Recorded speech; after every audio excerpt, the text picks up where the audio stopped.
to No Ordinary Path. I'm Kristen, this is my husband John, and we have been on the road for the last 5 years, and recently we moved back into our house, and today we have some news for you.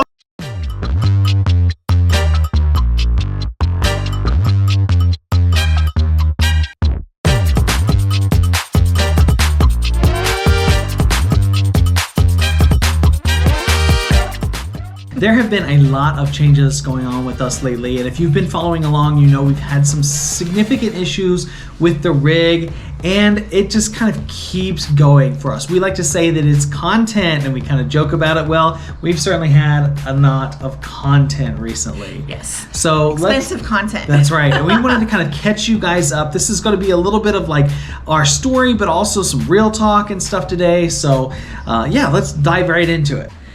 I had Maricopa jury duty today. I was there from 7:30 till 5 p.m. and finally was dismissed and not needed to be, not chosen as a juror, but I was down to like the last group of people. When I got home, John informed me that it's time to take the trailer, our fireplace is in, and we have all the things to fix. So it has to be in by tomorrow at 10 a.m. And this is the state of our house right now. Okay, the GoPro died last night, but I have to show you this. This is our living room. Our bedroom's not as terrible, but we have stuff laying around. I guess it's not as bad as it was last time when we were like moving in and stuff. But it feels like we have so much work to do. Here's the kitchen. But today is the day that we take in the trailer. So we had to get everything that we needed out of it. We wanted to clear the whole trailer of all the things, but we didn't get that far. We brought a lot, like probably 75% of it we brought inside the house. So there's not a ton left in there.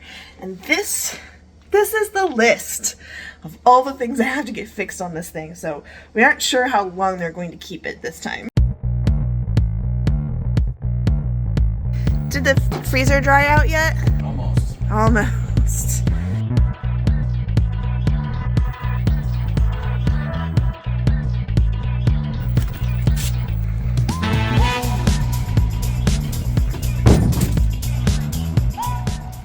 All right, it's time. It's time to take Dorothy into the doctor's.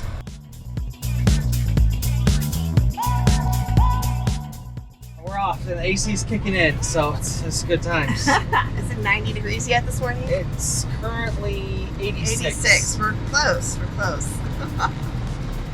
It's a dry heat. It's a dry heat. Goodbye, Dorothy. Bye, Dorothy.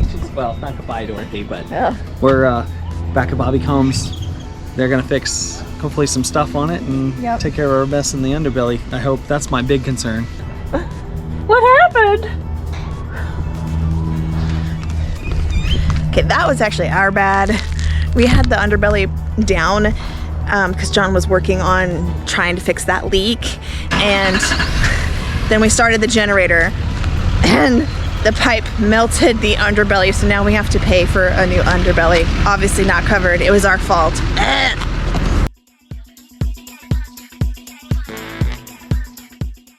And then we got a phone call, I don't know, a couple weeks later, that said, hey, your warranty, you know, that expensive extended warranty that you guys like so much, it's not gonna cover anything. Well, it's gonna cover like one thing. Solar charging dog. That's what we call her. She's charging.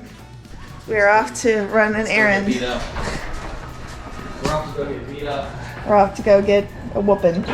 The black tanks and stuff are still leaking, and we ended up discovering that it has to do with the manufacturer and the way that it's made. See, what's happening is those black and gray tanks for the front part are near the very cap, like front of the trailer. They're essentially underneath the master bedroom area.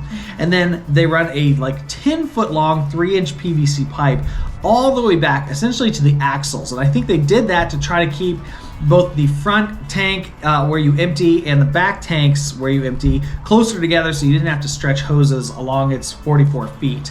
That 10-foot section of pipe, even though it has brackets to hold it up, gets real heavy, and the weight is pulling and separating the gate valves. And then when they leak a little bit and it fills up full of water, it gets heavier and the process just gets worse until the whole tube is full of water and weighs quite a bit. It's a lot of weight hanging off of that. Yeah. So what they decided we needed to do was essentially cut that whole piece out and have it just empty right out. So we'd have to run longer hoses, from the front to the back to where we would dump everything, and then that will solve the problem. Yeah, it's a really poor design, but unfortunately, because it is a manufacturer, that's the way they put it in. Heartland does this for all of their RVs, no matter what the model is, and our model happens. Well, at least they did during this year model. It may have changed. It might now, have changed, but, yeah.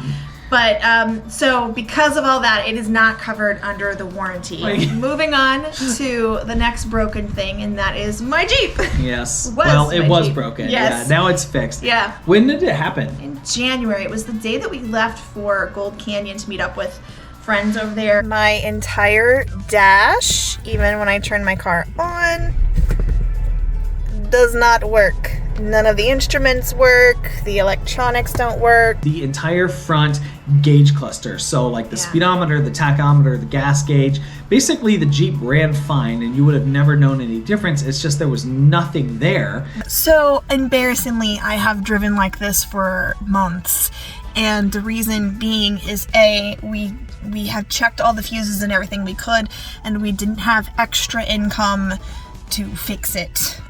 And B, we were out in the desert, and I did not want to be without a vehicle if I needed to leave it here for a while. So now that we're back at the house, we're taking it into the Jeep dealership. We'll be without a vehicle if they need to keep it, but I will be in an air-conditioned home with a pool and a hot tub. I'll be fine with the kids without a vehicle for a few days. So let's go see what they have to say. Hopefully it's just some simple fuse that we just overlooked. I really hope it's that, and it's not something expensive. The Jeep is dropped off. They're gonna call us tomorrow. Weirdly enough, it was like an error that they had never seen. And it was the cluster, which I just I will chuckle about that for a long time, because you guys, if you've been around, we already had a cluster saga with a truck that we had.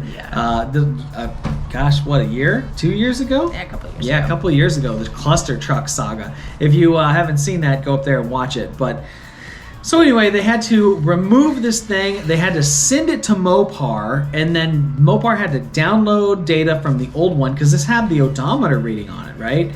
Had to download it to a new one and then send it back to us, and they didn't know how long it was going to take.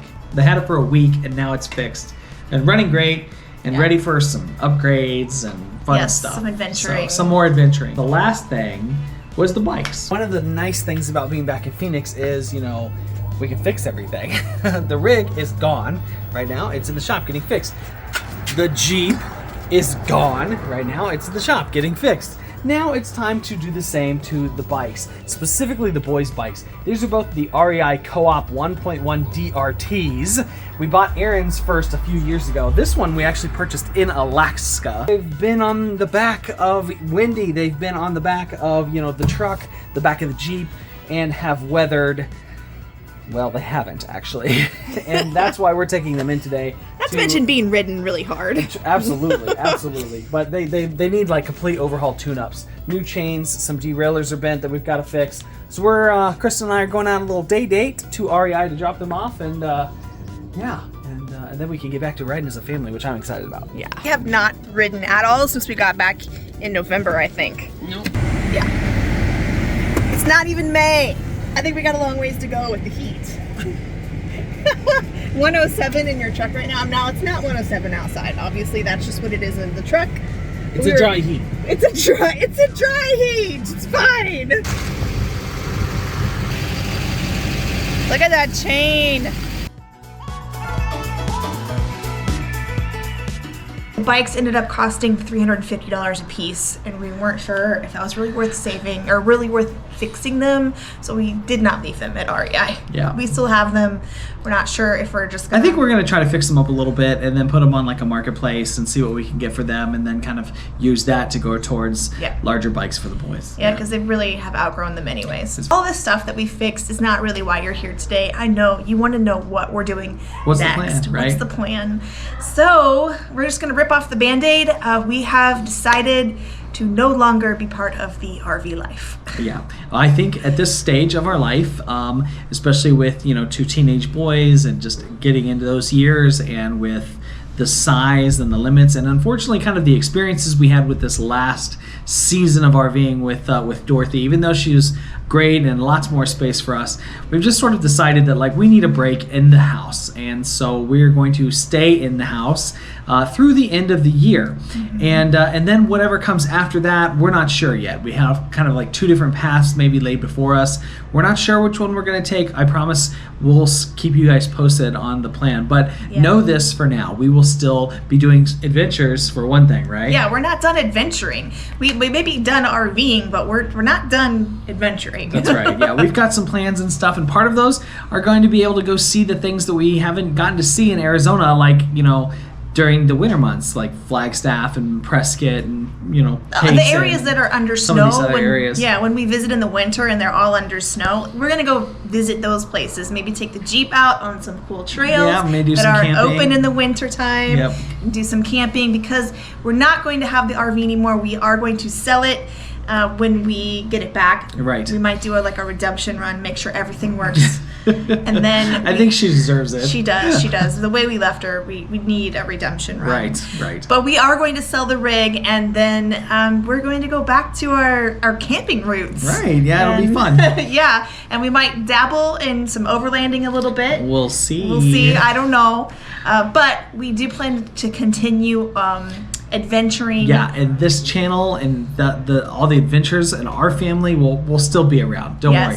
That's not changing. Just our life a little bit. We also will still have Travel Nurse content coming. The kids have decided they would like to continue homeschooling, so that's not going to change. We're still going to be doing adventures and road school type of stuff with them, just not with the RV. Yeah. So thank you guys so much for being with us on this journey. We have so enjoyed sharing all of the RV content with you guys. And while we don't know where we're going to end up yet, I know that wherever we do and whatever direction we choose, it will be no ordinary path. That's right.